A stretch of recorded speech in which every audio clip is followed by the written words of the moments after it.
নমস্কার, জয়তারা। মীন রাশির বছরের শেষ মাসটা কিরকম যাবে বলে দিই। যারা ব্যবসা করছেন সেখানে কিন্তু খুব সাবধান।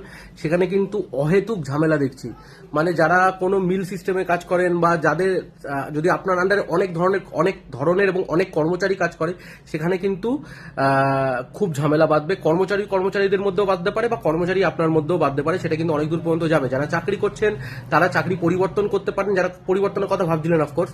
আর না হলে আপনার ইনক্রিমেন্ট হতে পারে বা ইনক্রিমেন্টের কথা হতে পারে এই মাসে। যারা প্রেম করছেন সেখানে কিন্তু ঠিকঠাক যাবে। আপনারা যদি একান্তে সময় কাটান তাহলে ব্যাপারটা আরো ভালো হবে।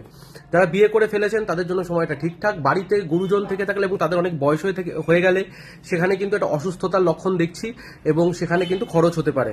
আপনি নিজে কোথাও ঘুরতে যেতে পারেন এই সময়টা। তীর্থস্থানে গেলে আপনার জন্য ভালো। আর শরীর মোটের উপর ভালোই থাকবে।